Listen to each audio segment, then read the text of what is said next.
Welcome back. Valentine day પ્રેમના અતૂટ બંધનના ઇઝહારનો દિવસ. પ્રેમના તાતણે બંધાયેલા પ્રેમી પંખીડાઓ પોતાના દિલની વાત એકબીજાને પ્રેમની સોગાત આપીને કરે છે.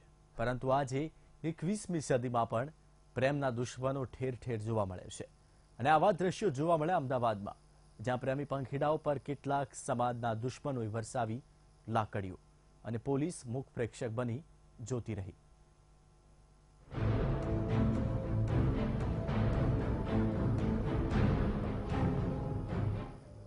વેલેન્ટાઇન ડે એટલે કે પોતાના પ્રેમનો ઇઝહાર કરવો, પોતાના મનગમતા સાથીનો જીવનભર સાથ નિભાવવાનું વચન આપવું.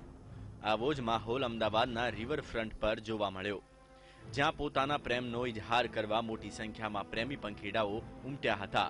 પરંતુ તેઓએ વાતથી અજાણ હતા કે તેમના દુશ્મન પણ આજુબાજુમાં જ ફરી રહ્યા છે. જોત જોતામાં રિવરફ્રન્ટ પર માહોલ બદલાઈ ગયો.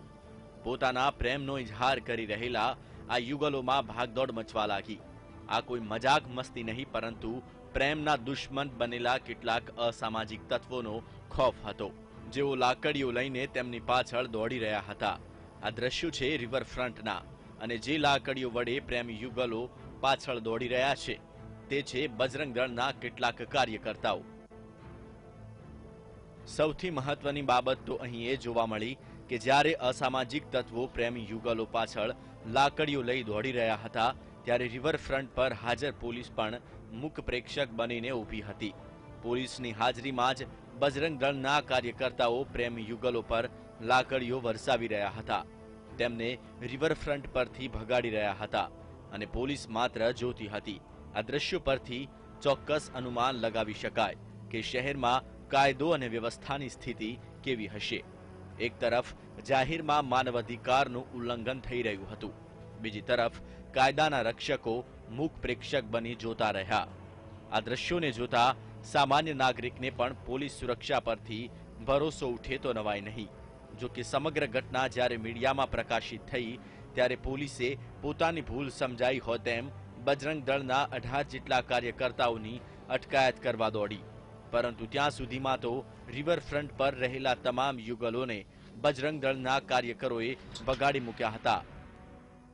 આજે 14મી ફેબ્રુઆરી વેલેન્ટાઇન ડેના દિવસે રિવરફ્રન્ટ ઉપર જે યુવા લોકો બેઠેલા હતા, એ લોકોને હેરાન કરવા માટેની આશયથી કાયદો હાથમાં લઈને બજરંગ દળના અમુક કાર્યકરો ત્યાં આવેલા, અને એ લોકોએ પ્રયત્ન કરેલો કે એ લોકોને ત્યાં ભગાડવાની કોશિશ કરે. પરંતુ એ સમયે વહેલી સવારથી જે પેટ્રોલિંગમાં પોલીસના માણસો અધિકારીઓ હાજર હતા, એ લોકોએ તાત્કાલિક એ લોકોને ત્યાં રોકેલા, અને 18 જેટલા કાર્યકરોને ત્યાંથી ડિટેન કરવામાં આવેલ છે, અને કોઈ અનિચ્છનીય બનાવ બનેલ નથી. મહત્વનું છે કે થોડા દિવસ પહેલા જ શહેરની અનેક કોલેજો બહાર બજરંગ દળે પોસ્ટરો લગાવી વેલેન્ટાઇન ડેના વિરોધના સંકેત આપ્યા હતા. તેમ છતાં પોલીસ દ્વારા કોઈ ચોક્કસ પગલાં ન લેવાયા, એટલે કે પોલીસ તંત્રનું ક્યાંક ને ક્યાંક બજરંગ દળ પ્રત્યે ઢીલું વલણ જોવા મળ્યું. તો આ પ્રકારના પ્રેમી યુગલો પરના દમનને લઈને અનેક સવાલો પણ ઉઠી રહ્યા છે. શું બજરંગ દળનું આ પગલું યોગ્ય છે?